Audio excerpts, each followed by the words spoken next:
Okay, so this is our setup. I'll move things out of the way a little bit. Okay, this is the wafer paper right here. It is very flexible, but it's pretty fragile, especially if you're in a really dry area. It can just, you fold it, crimp it, it just crumbles. So make sure that you're somewhat careful when you're working with your wafer paper. In the Craftsy class about wafer paper flowers, she uses a lot of colored wafer paper, and there are places where you can actually go on and purchase colored wafer paper. I think actually through the Craftsy, but or you can use a printer, a food coloring printer to do your wafer paper that way. But I airbrushed mine. So I thought that it would be a good thing to show and explain that you can actually airbrush the wafer paper so that it looks, so that it's colored. And I'm going to actually go ahead and airbrush just a little bit so that you guys can see what the wafer paper does when you airbrush it, because wafer paper doesn't like moisture all that much. So you really don't want to get too much of the color on there. Make sure that you, when you're airbrushing, you kind of do a test spray so that you're not, getting a blob of stuff on your wafer paper. This is where an airbrush that has a tilting cup really comes in handy. Or you can find a way to prop up your wafer paper and airbrush it straight on. But I like to leave it just straight down. And you're just going to kind of go back and forth. And you just kind of overlap layers as you go up. And this is actually a really good way for you guys to practice airbrushing. When I took a class from Liz Marek, she has a Craftsy class also. But if you take a Craftsy class from Liz Marek, this is one of the first things she teaches. I took a class from her in person, and this was one of the first things that she focused on, was getting a good overall even spray and fill in, basically. So it's just coming in, spraying one line, and then overlapping that spray, and then overlapping that spray, so that you get a nice even all the way up. And the thing about this is, like I said, it's a good way to practice that, because it doesn't have to be perfect. If you have some spots in here, I don't know if you can see really that closely, but if you can see, there are some spots in here that are lighter and some spots in here that are darker. That first original line I did was pretty dark, and then I lightened it up. But that really doesn't matter with this. So just know that it's not a big deal. Okay, spray out some of that color. So that's just coloring your wafer paper with an airbrush. When you do this, again, make sure you don't get too much of the airbrush color on there. It would be kind of hard to make it to the point where it would melt, kind of a thing. You'd have to spray on quite a bit. But a really nice small coat, you can come back in and do another layer, another coat, if you want a darker color. And yeah, then you can, just go that way, work your way up. And one thing that you do have to be aware of is when you airbrush, sorry, turn that off. When you airbrush your wafer paper, that it is a little bit more fragile after it's done. I think it has something to do with the alcohol that's in the airbrush colors, that it actually dries out the wafer paper a little bit more. So you have to be a little bit more careful once you've airbrushed, because it does get a little bit less flexible. But it's still workable. It's just fine. And I believe that the same thing would happen with printing wafer paper. People are asking where I got this wafer paper. This is from Chef Rubber. I got a big, giant kit of it. I actually got 2 of them because I did some wafer paper leaves for a cake that I did. It was a really fun cake. You guys should go see it. It was a family reunion, big anniversary, 200th anniversary of my ancestor who came across to America, kind of a thing.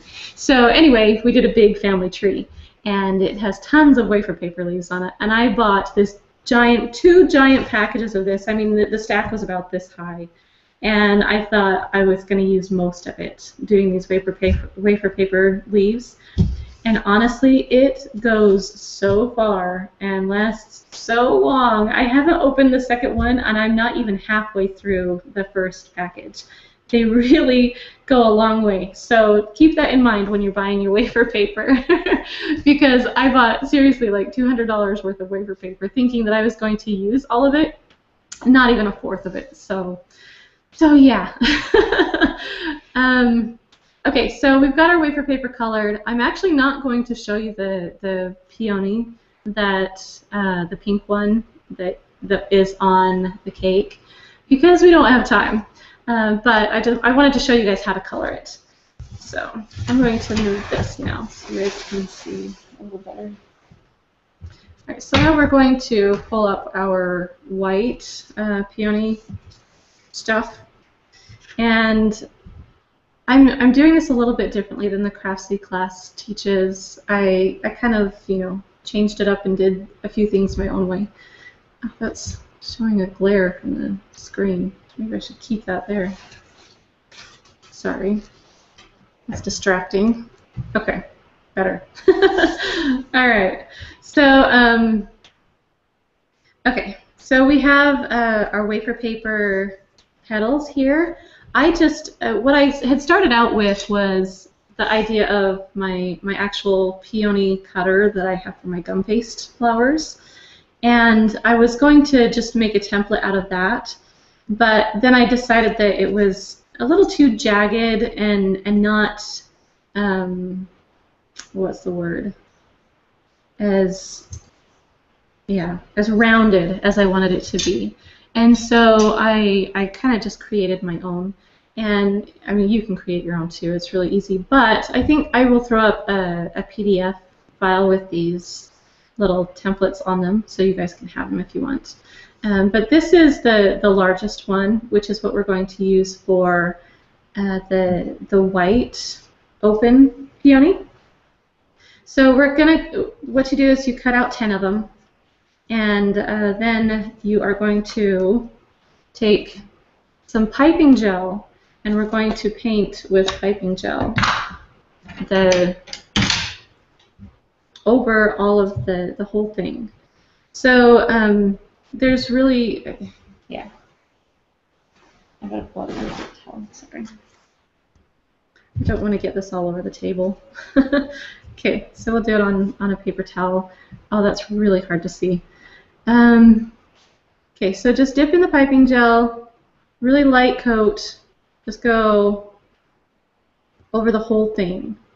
And you want to get a nice, good coat. I didn't pick the best brush for this. The best brush would be one that's a little bit more stiff. Mine's a little bit soft. But a nice thin coat. You want to get enough on there that it's coated all the way, but not so much that it's going to take forever to dry. Oh, and I forgot to tell you guys, there is a front side and a back side to the wafer paper. Depending on the texture that you want your flower to be, there's a more rough side, and then there's a more smooth side. And I'm painting, or the rough side is what I'm using for the back side, and that's the side that I'm painting with the with the piping gel. Sometimes I lose my words; they run away from me. Okay, so we're gonna paint all of those. I'm gonna line these all up really fast and paint them all so that it's easier.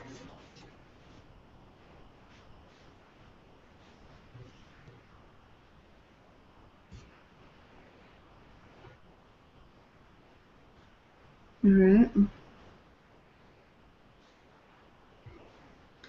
Okay, and it takes just a minute for it to kind of set to the point where it's just tacky. Um, with this flower, you don't want to work with it when it's really wet. You want it to just be kind of tacky. I would have done these ahead of time, but I didn't see it working out with the digital stuff, so we'll hurry. Okay. Let's see, what else? Oh, I forgot to tell you, you should cut a slit up the middle of these flowers. And I didn't do that. But we can still do it. It's okay. Just, it takes scissors, that's all. And that's how I cut my wafer paper, is with scissors. That's the best way to do it. I'm sure that there are, I don't know, there are punches out there that you can use, but it's hard to find a punch that's the exact shape that you want it to be, unless you want it to be just like a rose petal, you know, kind of a teardrop shape. You can find cutters for that. Or if you want it to be like an oval shape for something, I used an oval shaped cutter for my leaves that I did back in the day, but just scissors, and I drew out a template. I'll show you how to do that now because we want this to set up just a little bit. But I drew out a template and then just cut around it, and then I just took my wafer paper, sized it up, and then cut around it, and then I just cut a bunch of other ones, you know, off of that, and that's how I cut it. So nothing really fancy, but you should actually take your scissors and cut a slit partway up the thing, and I'll have to do that while they're tacky. It's going to be fun. And then in the meantime, you're going to actually roll out a round piece of fondant. It's just about eighth to a quarter inch thick, and it's just a round. I used a little, one of my old Wilton flower cutters that I had from way back in the day, just a round one, and I'm going to set that on, I'm going to set it on the plastic right there. So that's how I'm going to adhere all of my petals to here. So then what else? Also, we have a long strip of wafer paper, just a rectangular shaped strip, and this is going to be the center of the flower. And so what we're going to do is we're going to just take the scissors and we're going to just cut slits all the way down. You want to leave about 1/2 of an inch of space at the bottom, and you don't have to be really precise with this. The slits don't have to be perfect. They don't have to be cut to the exact length. Just don't cut all the way through it. That's all. And that's what we're, oops, I almost cut all the way through. I would not recommend cutting and snipping so that the end of the scissors snips it, because it can mess things up, especially if you have a thicker pair of scissors. If you have a little itty bitty tiny pair of, you know, really fine detail scissors, you can probably do that. But with a regular pair of scissors, just cut halfway up your, you know, up your scissors, so that you use the top half of your scissors. Otherwise, you're going to be having your little pieces here, the little frayed parts. They're going to start snapping off if you do that. So, oops. I will just hurry here so that we can get that done. Should have had part of them done. Okay, so yeah, you guys get the idea. We're gonna just slits all the way. And you can make these as tiny or as thick as you want them to be. Oh, I guess we're ending there. Okay, so we've got our little piece here. Again, I'll add this into the little templates. And so let's see. We have our piping gel. We're going to paint just along the bottom part, not where the little frayed part is. You know, see our little, you know, yeah, that part up there, little grassy looking stuff. We're just going to paint along the bottom of it. And just a real, I mean, you can be generous with this. It doesn't have to be super thin. And I'm running out of room to work on this paper towel. Okay, so then we've got just a little bit of piping gel along the bottom. I don't know if you guys can see the actual piping gel or the shininess of it. I don't know. But it's shiny, and yeah. So then we're going to take this and we're going to start rolling it up. You want to let it sit for just a minute so that the piping gel has the chance to kind of seep in a little bit and make the wafer paper a little bit more pliable. But I'm just going to start because, yeah. So mine might crumble a little bit, but it'll be okay.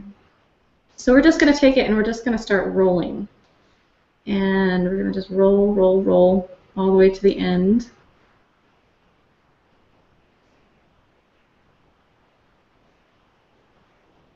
And it's going to kind of create this little tuft, I guess you can call it. And the wafer paper, or the piping gel will adhere to itself. And then I take the very bottom of it and I kind of just pinch it really tight so that it kind of has a chance to kind of close up on itself. And then just take your finger and you can ruffle out these parts, open it up nicely. Be a little bit careful because you don't want to break them off. I mean, if one or two of them break off, it's okay. But you want to just open it up a little bit.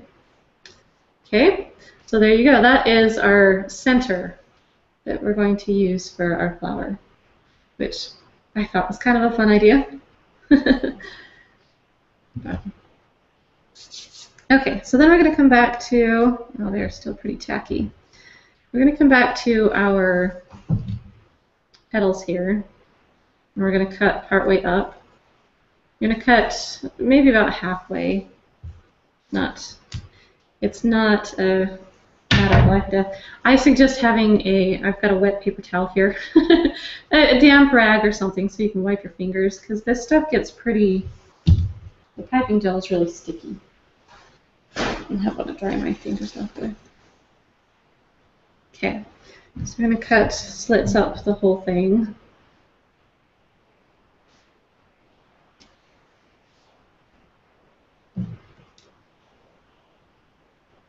And I'm sorry I didn't do this ahead of time. It's still pretty tacky. You want to, they're like sticky. So you want to wait until they're tacky so that you can touch them, but you don't come away with piping gel on your fingers. You just come away with, I mean, it's just a little bit sticky. Kind of like I don't know how to, maybe a piece of tape, kind of a sticky. You know, that when you pull your finger away from tape, it doesn't leave any, you know, sticky stuff on it. So that's about the texture that you want it to be. I probably won't be able to wait that long, so hopefully this comes together. Okay, so what I do at this point, I like to make sure that my my petals have some texture to them. And that's something that I think is kind of cool about wafer papers. You can add a little bit of texture to them. You can add a little bit more moisture, and they'll actually start to fold and do you know, different things. But I'm actually just going to manipulate it with a ball tool and a foam pad. And I'm using a plastic ball tool. When I do gum paste, I always use a metal ball tool. I'll use this one so you guys can see the contrast. For wafer paper, I would actually recommend that you use plastic, not a metal, because the metal is going to be a little bit more harsh on it and probably stick a little bit more. So the piping gel is fairly set up. It might be sticking to my pad a little bit, but we'll work around it. So what I'm going to do is I'm going to take my ball tool, and I'll hold it up here and show you because it's hard to see along there. But I'm just going to kind of press about right here and kind of do an indent, and then I'm going to kind of pull in and, you know, kind of rub here, pull in. And I'm just going to leave some indentations. You don't want to go too hard with this because wafer paper will break. it will tear. So you have to be really careful with that. But with the piping gel on it, it makes it a lot more flexible. So you can actually work with it a little bit and just kind of, if you can see that, kind of, oh, that's really hard to see. Sorry, white on white. But kind of just press in and rub and kind of pull down a little bit here and there. And that is going to give you the indentations, the ruffling, because peony petals are they have a lot of movement to them. And so they're very ruffled, very almost wrinkled. So go ahead and just do that. If you want to, you can flip it over, add a little bit of the petals going outward. I'm not going to do that because my piping gel is too sticky and it would stick to my thing. But if you can see, we have some texture and some movement now with our petal. Again, I'm sure that's really hard to see. But there is some. And then we're going to take our piping gel, we're going to paint a little bit right here on right where the sides kind of meet up. And then we're going to fold it over and press it down. And that's going to give us a curve to our petal, which is going to be pretty cool. So then we're going to take each petal and do the same thing to it. I'm not going to ruffle all the petals because, yeah, we don't have time. We're actually almost out of time. And so we're going to take our our piping gel, we're going to paint our little circle here, and we're just going to start adding the petals to that. So we're going to just take that, fold it over, and start adding them to it. You want them to kind of overlap a little bit. Don't worry about being too perfect about it. It doesn't have to be, it doesn't have to be 100% perfect. So we're going to just do 5, and then we're going to do another layer of 5 petals. So I'll throw these on here really fast. You can see it come together. Yeah, whoops. Yeah, it is so sticky. Okay, so there's our 5 petals so far. And then we're just going to do one more row of petals with that. So we're going to do, in fact, I don't know if I even need the piping gel. If your stuff is sticky enough, you can probably just go without the piping gel. Okay, so I'm just going to do this really fast. And I'm only going to put one more in so that I can show you guys the last part because we're done. We got to be done. Okay, so that's pretty much the flower right there.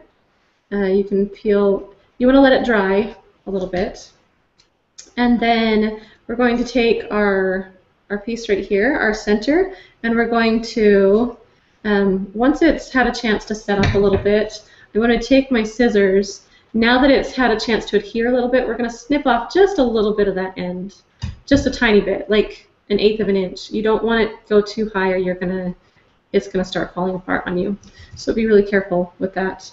And then take some more piping gel, stick it on the end, and we're going to set it down on our flower, right there.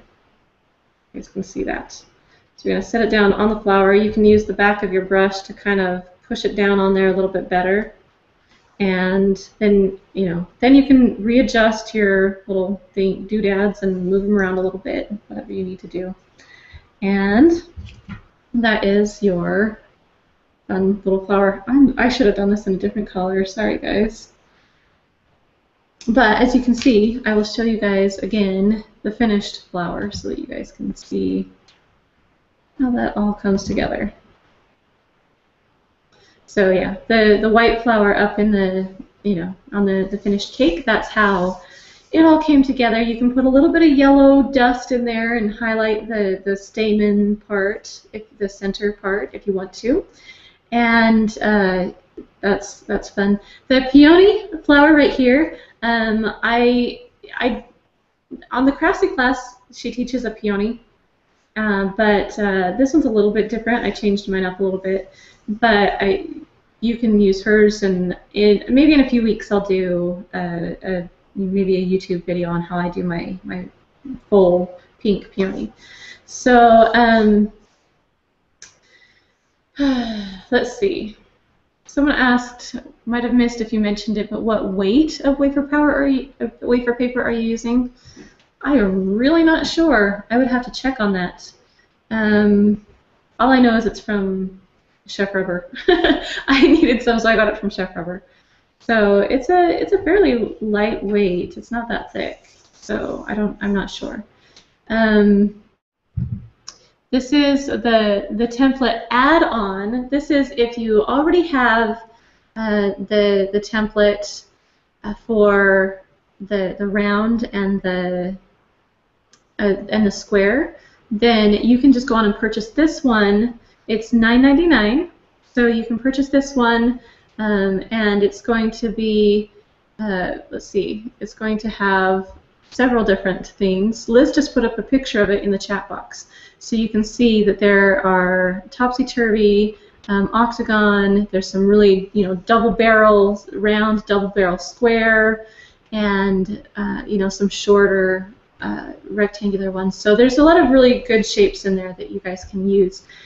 For just $9.99, it really, I honestly had thought about doing cake sketches on Photoshop because I knew a lot of things about Photoshop, but I just never could get the templates, the actual shape of the cake the way that I wanted it, without yeah. I didn't get it, and so Liz has made these on a different program, on a different program that I guess Illustrator is what it's called, and so she's created this. Her and her husband Dan, they're really big into graphics and stuff like that. So they've made these wonderful templates. So I highly recommend them. I have the first ones, and I'm definitely going to have the next ones, and also I'm throwing in the 2 flower templates that I showed on this training, and so now you guys can use that. Yeah, $9.99 for that, and if you haven't bought the first set of templates, the round and the square, the original round and square templates that Liz came out with, there is a package for that also. Do we have a link for that one, Bobby? I'm not sure if we have a link for that one. But if you go to the marketplace, it's there. If you follow this same link, you can go onto the CakeFu marketplace. It's there, and you can actually buy the whole kit together if you don't have the first set and the second set. So so there's both of those options available for if you already have the first set of templates or if you don't. So there you go. I hope you guys got something out of this training. I know it's a ton of information and a lot to fit into 1 hour. So I hope that you guys got a lot out of it. And again, come join our CakeFu CakeFu Facebook page. If you're not already a member of our CakeFu group on Facebook, come and join us. Also, the template group. Pull that up one more time. Here, Digital Cake Sketching Group on Facebook. Come join us there. It is growing massively and so fast, and it's so exciting. And there's lots of help and information there. And yeah, if you haven't signed up for our email list, make sure you do that, because then you can see when the upcoming trainings are going to be. So anyway, thank you so much, you guys. Thank you for coming. Thank you for joining us. And I hope you guys can all go and have some fun working on your cake sketches and your wafer paper flowers and all of that. And yeah, I hope you guys have a good day. Bye.